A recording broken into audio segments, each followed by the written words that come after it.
Lost in this hazy room, the darkness surrounds. Pulsating beats electrify the ground. I feel the energy, it's flowing through my veins. Yay, baddies! It's April with the Phoenix Collective, group of like-minded individuals dedicated to the process and journey of self-healing. We're on a self-healing journey here, all right? Going back to our incarnate state of authenticity, just like we were incarnated as perfect individuals, all right? And the journey to get there is just the embracing fear, okay? Really, that's all we're doing. We're actually fearlessly delving into our subconscious and bringing up our shadows, which is really just examining the way that we interact with the world around us and evaluating how we react to the world. Right?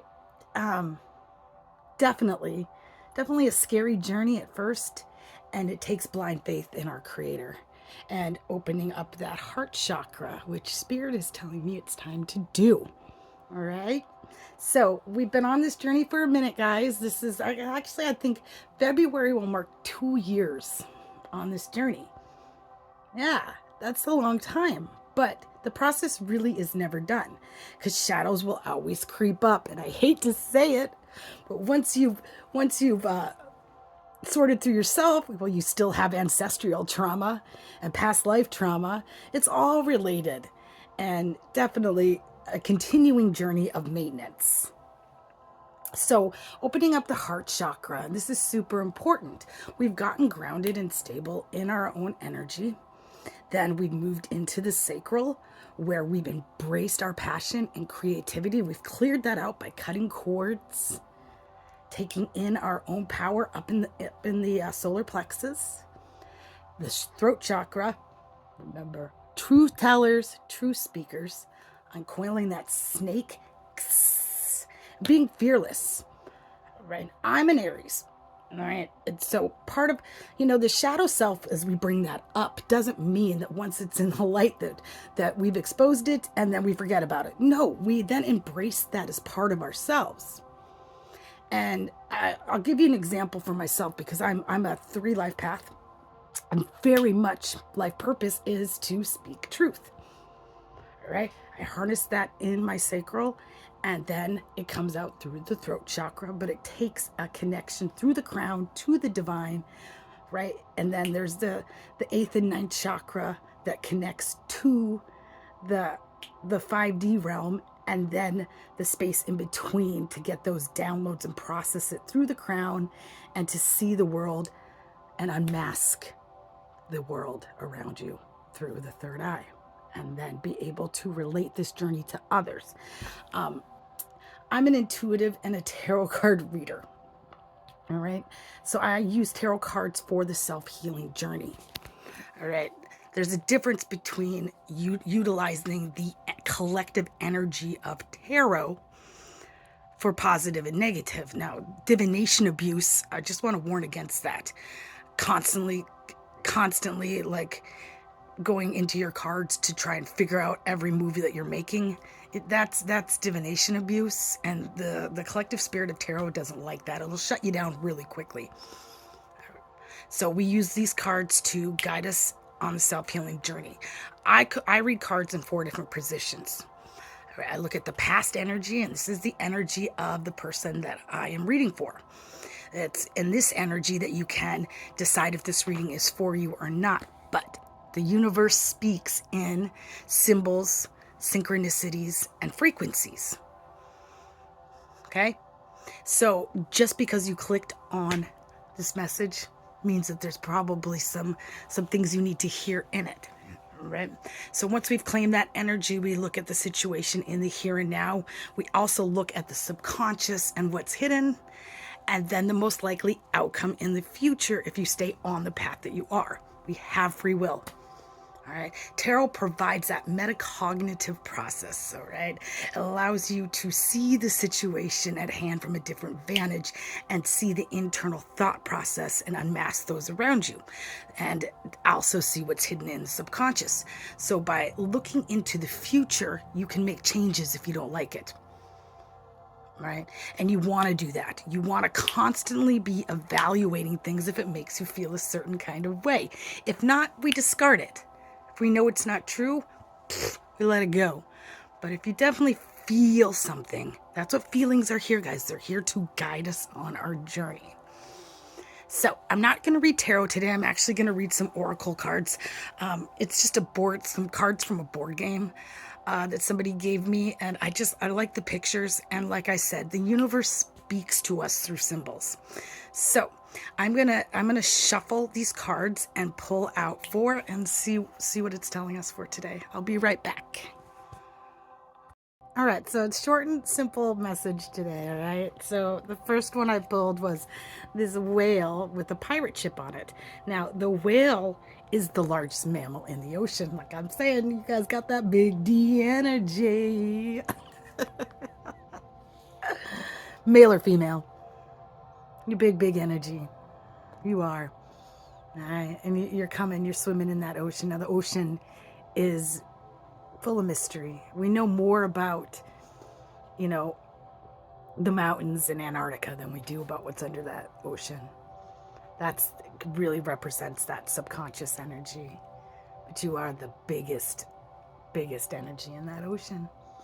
And seeking balance and harmony with the rebellion ship out there. So this is just that fearless nature of which is a shadow trait, you guys, okay? That rebellion energy can a lot of times be a shadow attribute. So you have to harness that energy of rebellion and use it for a positive way, not just to create chaos.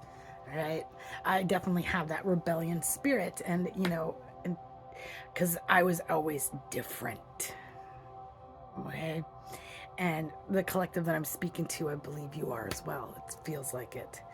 That big energy of being misunderstood, but being in a room full of people that are so different, but knowing the difference is that you weren't acting out of that subconscious. You were navigating the subconscious like the whale would do, right? Because it understands the depths of the ocean. It understands the mystery and the power that the subconscious holds. All right. So, yeah, you've got a handle on that now. So you're using your rebellion fearlessly.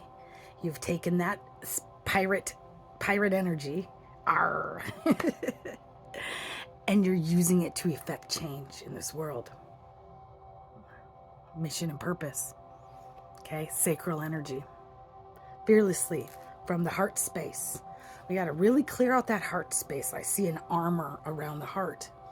And this has come from a distrust in others because of what has been done to you and the way people have mistreated you. All right. So remember, as our frequency raises, we start attracting people around us that are in that same vibration. We can't take in people in that lower vibration. That doesn't mean they need to be your arch enemy. Honor the lessons that you have learned from them. Give them your exit credits, but they don't need to be anywhere near you or in your life until they have navigated their own subconscious. Otherwise, they're bounding you down to a lower timeline. All right. And especially if they haven't put in that work, nah, they got work to do. They got karma to clean up, and don't do that for them. By rescuing them and having them in your life, that means that you're validating the choices that they've made, and you're enabling them to just cover it up and ignore it. It's time for them to go into their subconscious. So you're navigating away from that. You're navigating away from that, all that karmic behavior, and you're allowing people to have their towers and serve their time. Then, a lot of people don't know that there is such thing as spiritual court for people that abuse divine energy. All right. Now, divine energy is transmitted to others through, divine energy is just energy. It can carry the light and the shadow aspects. All right. Because remember, there's a duality in this world, and we're trying to assimilate them. But if people are acting out of their shadows and in harmful ways, and we can do that through words, intentions, gossip, group mentalities, narcissistic tactics, peer shaming, scapegoating, family abuse, verbal abuse, emotional abuse, physical abuse. That's abusing divine energy. Also done through magic, voodoo, Santeria, any of that stuff too. And especially if you are abusing any spiritual tools or gifts that are given to you as a healer. If you have not integrated those into the light and you are harming a being of light, those will be taken from you. And guess who they go to? The person you abused. I'm telling you, in the last 2 years, I have been gifted so many new abilities from my karmics. So thank you. Thank you for the gifts. Truly, that Phoenix archetype has been adopted. And every time I've raised up, and I know you have too, stronger and stronger, taking in these new gifts, spiritual gifts. It's a spiritual abundance. Adjust your crown, guys. You are royalty, spiritual royalty. It's encoded in your DNA. You've had it your whole life. You're just activating it by all of the crap that's in the subconscious, the programming, the patterning, the trauma. As we clear that out, we open up space and in that space, that's the space where you create the life of your dreams and start magnetizing it to you, and you get all of that spiritual abundance. It's a beautiful thing and a beautiful energy, and I'm definitely feeling your big energy and all that love from you guys right now, because I it's well earned. Like I said, adjust your crown. All right, so the next card I pulled is this little armor guy. It's the knight with the broom. Now, armor, the spiritual significance of armor is that protection from God. You are so well protected. Your ancestors are with you every step of this journey, fighting for you and what's right, what you've earned, and the mistreatment around you. Your guides are strong. All right? And that broom is clearing out all that clutter. It's what we use for purification. Okay? As we delve into the subconscious each time we're triggered or something makes us feel a certain kind of way. All right? So you've got all the spiritual tools there you need. You are protected and you're doing the work. Good job. This is my favorite. Look at that. Saturn. You truly understand that wheel of fortune and karmic balancing. Yeah. You've acted right. You're very Libran in nature, and this just represents the understanding that now you have a duty and obligation to share what you know. You can't gatekeep this information. Right? The journey that you have been on and the lessons you have learned need to be spoken and shared with all the people. This is the beautiful thing. You don't have to take any of those people back into your life. They get to watch and learn from you now how to fix it themselves, but they don't get to be in your life. They get to watch your life. Hey, it's nice. That's the reciprocal nature of life. It's give and take. You're just on the other side now and doing it right. Last card. And I call this the New Era card. A new era. That phrase right there has so much meaning. In the new era is where your soul tribe is. The people that actually support you and hold you up. The ones that have said, I'm not giving up on you. The ones that give you a safe place to be you and work through all of that trauma. It truly is a new era. Look at that. The hot air balloon represents the journey of freedom and transformation into the new you, into your new era. And the balloon itself is a beach ball, which to me means it's gonna be a fun ride, right? Outdoors and playful energy. You're gonna have a good time in this new era, this new book. Not a new chapter, this is a whole new book of your life. Brace yourself for it.